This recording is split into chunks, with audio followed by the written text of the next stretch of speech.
బాచుపల్లి అతి సమీపంలో villa plots మీకు నచ్చిన స్టైల్లో మీ villa 27 acres biggest gated community HMDA approved loans facility కూడా అవైలబుల్. ప్రెజెంట్ అయితే హైదరాబాద్ లో ఉంటున్నారు. ఇంకా ప్రెజెంట్ లో ఇక్కడే సినిమా వేట ఆఫర్ లో ఒకటి వచ్చి వరదరాజు గోవిందం అయింది, ఇంకోటి 1986 వంగవీటి రంగా అని చెప్పేసి అందులో చిన్న క్యామియో రోల్. తర్వాత ఈటీవీలో బొమ్మరిల్లు అని ఒక ఎపిసోడ్ వచ్చేసాను, సీరియల్. ఓకే. సో ఇప్పుడు ఏంటంటే మనకి ఇప్పుడు నాకు కొత్త కదా యాక్టింగ్, ఎలా డైలాగ్ డెలివరీ భయం అయితే లేదు, కెమెరా ఫియర్ లేదు, కానీ నాకు సెన్స్ ఆఫ్ హ్యూమర్ చాలా బాగుంది. అది నేను చెప్తే బాగుంటుంది కానీ చూపిస్తే బాగుంటుంది కాబట్టి. నాన్నగారి డైలాగ్స్ ఏమైనా గుర్తున్నాయా మీకు?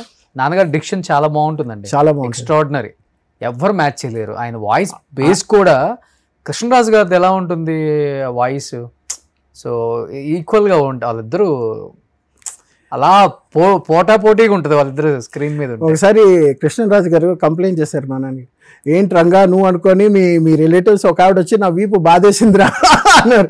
ఏమైందంటే ఒకసారి ప్లాట్ఫామ్లో ట్రైన్ ఎక్కుతుంటే వెనకాల ఒకే హైట్ ఉంటారు ఇద్దరు కదా, శరత్ బాబు గారు ఈయన కృష్ణరాజు గారు, మా నాన్న ఒకే హైట్, మంచి size, personality. So white version వచ్చి ఈయన శరత్ బాబు, బ్లాక్ డార్క్ వర్షన్ వచ్చి మా నాన్న. ఆ తల అయినా, జబ్బలైనా, బాడీ అయినా ఫుల్ సాలిడ్ పీపుల్ వాళ్ళు. సో ఒకసారి నన్ను కొట్టేసింది రంగా, ఏంటిది మీ రిలేటివ్స్ కొంచెం చెప్పు కొట్టేదని. ఏ రంగా అని చెప్పి వీపి దాన్ని కొట్టిందంట ఆవిడ. ఎవర్రా మనల్ని కొట్టేవాళ్ళని చూస్తే, రంగా నువ్వు కాదా, మీరెవరండి అంటే నేను కృష్ణరాజు అన్నారంట. సారీ అండి మా రంగనాథ్ అనుకున్నాం మేము అని సారీ చెప్పారు వాళ్ళు. ఓకే. నాన్నది ఏదైనా డైలాగ్స్ గుర్తున్నాయండి మీకు? లేదండి. ఇప్పుడు మా నాన్న ప్రాక్టీస్ చేయటము, ఇప్పుడు మా నాన్నది నేను చెప్పకూడదు ఎందుకంటే ఆయన వాయిస్ తో విన్న ఆడియన్స్ ఉంది. నేను చెప్పానంటే అది ఏదైనా ఒక 2 lines నాన్నగారిది. లేదు, నాకైతే నేను ఆ జోన్కి వెళ్ళాను. నేను ఆయన జోన్ వేరు, నా జోన్ వేరు. నాదేంటంటే కొంచెం కామెడీ సైడ్, విలన్కి అయినా సరే, కామెడీకి అయినా, ఫాదర్ రోల్, ఈ క్యారెక్టర్ రోల్స్కి అయితే ఐ కెన్ డూ జస్టిఫికేషన్. కానీ నా ప్రైమరీ ఏంటంటే ఆ సెన్స్ ఆఫ్ హ్యూమర్ నాకు చాలా ఎక్కువ ఉంది. అది నేను చెప్పుకోవడం కదా, అవకాశం వస్తే తెలుస్తుంది మీకు, అది పండుతుంది. ఎందుకంటే ఒక సీన్లో ఒకరు వచ్చినప్పుడు వాడు మాట్లాడుతుంటే ఏం చెప్తే అవతల మనిషికి, ఇప్పుడు ఆడియన్స్ పాయింట్ ఆఫ్ వ్యూలో మనం ఇలా చూస్తాం, చూసేటప్పుడు వాడి బాడీ లాంగ్వేజ్లో అయినా సరే, లేదా వాడు చెప్పే డైలాగ్ డెలివరీలో అయినా సరే, ఇచ్చే గ్యాప్లో అయినా, ఒక పదం చెప్పేటప్పుడు ఒక గ్యాప్ ఇస్తే మనం ఏదో ఊహించుకుంటాం. సో ఇవన్నీ నాకు చాలా బాగుంది ఐడియా.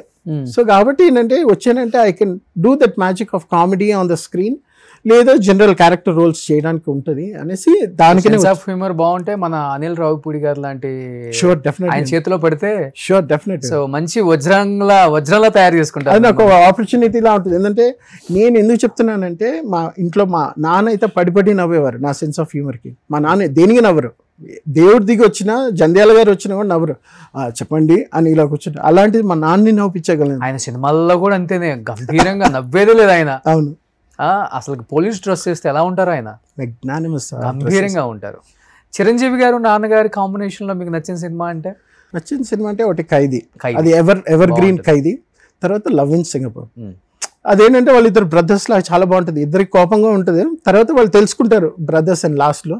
బట్ అది లవ్ ఇన్ సింగపూర్ చాలా ఇష్టం నాకు. వెంకటేష్ గారి కాంబినేషన్ లో, వెంకటేష్ గారి కాంబినేషన్ లో నాన్న చెప్పింది ఏంటంటే, ఈ ఒక సినిమా వచ్చింది చూడండి, పవన్ కళ్యాణ్ గారు, వెంకటేష్ గారు, మా నాన్న కూడా జడ్జిగా చేశారు అందులో, గోపాల. అప్పుడు వెంకటేష్ గారు, అప్పుడు ఏంటంటే వెంకటేష్ గారు ఫస్ట్ సినిమాలో మా నాన్న యాక్ట్ చేశారు కదా అందులో. అప్పుడు హీఈస్ ఎ న్యూ కమర్. ఇప్పుడు నేను ఎలా న్యూ కమరో ఆయన న్యూ కమర్. సో అదే నాన్నతో చెప్పినప్పుడు 2015లో చనిపోకముందు అప్పుడు చెప్పారు, వెంకటేష్ని కలిసాను, వెంకటేష్ అడిగాడు ఇలాగా, ఇప్పుడు నేను యాక్టింగ్ బాగా చేస్తున్నాను సార్, డైలాగ్ డెలివరీ ఎలా ఉంది చెప్పండి అంటే, గుడ్ వెరీ గుడ్ అని చెప్పాను.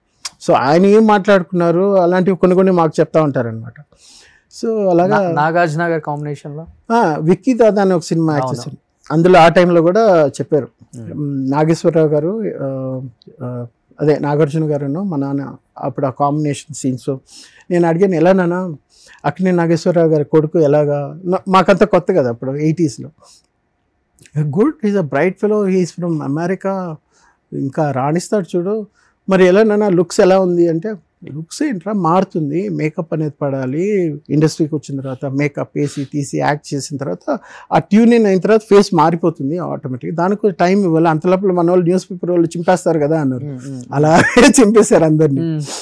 సో ఇప్పుడు మీరు అల్లు అర్జున్ గారి గంగోత్రి తీసుకున్నా, ఇప్పుడు పుష్ప తీసుకున్నా, ట్రాన్స్ఫర్మేషన్ ఇట్ టేక్స్ టైం. ఇదంతా ఎందుకు చెప్తున్నానంటే, నేను ఇప్పుడు ఇండస్ట్రీలో రావాలి అని నేను సాక్షి శివ దగ్గర మాట్లాడినప్పుడు అన్నీ గీతోపదేశం చేశాను. మేము చిన్నప్పటి నుండి ఒకే దగ్గర పెరిగాం. నాకు మేకప్ పడిన తర్వాత మెల్లిగా ఫేస్ మారుతుంది, టోన్ సెట్ అవుతుంది. నువ్వు డైలాగ్స్ వచ్చినవన్నీ మీ నాన్నలా చెప్పేద్దాం, ఫస్ట్ సినిమాకి ఆస్కర్ అవార్డు తీసుకున్నా అన్ని పెట్టుకో. రోషన్తో ఇంటర్వ్యూ జరిగింది, నువ్వు కూడా ఇల్లు అన్నారు. అంటే వెళ్తాను, కానీ శివ రోషన్ అడిగే ప్రశ్నలు మీకు తెలుసు కదా, ఏదో IAS IPS కూడా క్లియర్ చేసేస్తారు, నాకు అంత కాన్ఫిడెన్స్. ఆయన దగ్గరికి వెళ్తే ఎక్కడ తిరిగి అవును నాకు కరెక్టే, నేను కూడా కొన్ని లూజ్ చెప్పేసాను రా అన్నారు. అని తర్వాత అవును శివ, బికాస్ శివ గురించి మీకు తెలుసు కదా, వెరీ నైస్ పర్సన్. సాక్షి రంగారావు. మేమంతా ఒకే ఏరియాలో ఉండేవాళ్ళు. మేమంతా ఒకే దగ్గర పెరిగి, నేను శివ షటిల్ కాక్ ఆడేవాళ్ళు. టోర్నమెంట్స్ నైట్ అయితే శివ నేను వెళ్ళి ప్రసాద్ గారు కరెక్ట్. నేను శివ షటిల్ కాక్ చాలా ఆడేవాళ్ళు చిన్నప్పుడు. అలాగే బాగా పరిచయం. చెన్నై రారా వచ్చామంటే నేను పరిచయం చేస్తాను అంటే, నో తెలుగు వచ్చినవనే మన సూపర్ స్టార్ తోపుతాం అని వచ్చాం. ఓహో రియాలిటీ ఇలా ఉంటుందా, ఎవరు పట్టించుకోరా, మనంగా వెళ్ళాలా, okay start from the scratch అనుకున్నా. సరే అన్ని అనుభవం ఉంది కాబట్టి నాన్న చూసాం, బాబాయ్ని చూసాం. మా బాబాయ్ వచ్చి 10,000 మా సినిమాలకి డబ్బింగ్ చెప్పారు. రవీంద్రనాథ్ గారు మా బాబాయ్. మా నాన్న సెకండ్ బ్రదర్. 10,000 సినిమాలు, రజనీకాంత్కి, జాకీ చాన్కి, వీళ్ళందరికీ డబ్బింగ్ మిస్ అయ్యాను. డబ్బింగ్ ఆర్టిస్టులు అందరినీ చేశాను. రవీంద్ర గారిని ఎక్కడ మిస్ అయ్యాను నేను? ఆయన 2009లో చనిపోయారు. 2008, 2009లో చనిపోయారు. ఓకే. మా అమ్మ చనిపోయే ముందు చనిపోయారు. ఇప్పుడు అందరు ఫ్యామిలీ సెట్ అయిపోయారు. మా బాబాయ్ 2 బాబాయ్లు ఉన్నారు. ఒక ఆయన జేసీనాథ్, ఒక ఆయన లెక్చరర్గా రిటైర్ అయ్యారు. ఓకే. ఇంకో బాబాయ్ వచ్చి డాక్టర్ MBBS చేశారు. ఆయన వైఫ్ డాక్టర్, 2 పిల్లలు డాక్టర్, కెనడాలో ఒకటి, US లో ఒకటి అనుకుంటా. నాన్న అందరినీ బానే చూసుకున్నారు. ఫుల్ గా చేయరు కదా, కొంచెం హెల్ప్ చేస్తారు. అదే ఇనిషియల్ గా ఇప్పుడు మా బాబాయ్ డాక్టర్ బాబాయ్ MBBS చదివే టైంలో ఇంటికి వచ్చి టవల్ కట్టుకుని పడుకునేవాడు. ఆయన తినడం పడుకోవడం లేజీగా ఉండేవాడు. ఆయనకి మా అమ్మ మంగళసూత్రాలు అమ్మి చదివించి ఇన్ని చేసాం.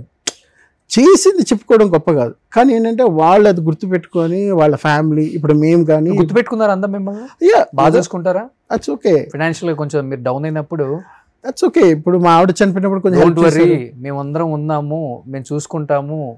లేదు, నేను వాళ్ళతో ఎక్కువ మాట్లాడడం లేదు. మా బాబాయ్ పిన్ని ఉన్నారు కదా, వాళ్ళిద్దరే నన్ను చూసుకునేది బాగా. ఇప్పుడైతే అసలు మిగతా ఇంకెవరితో తోడబుట్టిన వాళ్ళు ఎవరితో నేను టచ్ లో లేరు. నేను టచ్ లో లేను. మెయిన్ మా అక్క, ఇంకో అక్క ఉంది, ఆవిడతో కూడా టచ్ లో లేను. మీ సొంత అక్కతో కూడా? సో ఎవరి వాళ్ళ లోకల్లో ఉండామా? లేదు, ఆ పెద్ద అక్క చనిపోయింది. తనకి బ్రెస్ట్ క్యాన్సర్ వచ్చి చనిపోయింది. అదే విన్నాను నేను. తర్వాత సొంత అక్క చనిపోయినా కానీ ఎందుకు చనిపోయిందో కూడా తెలియదు మీకు? వెళ్ళలేదు మీరు కనీసం? నేను వెళ్ళలేదు.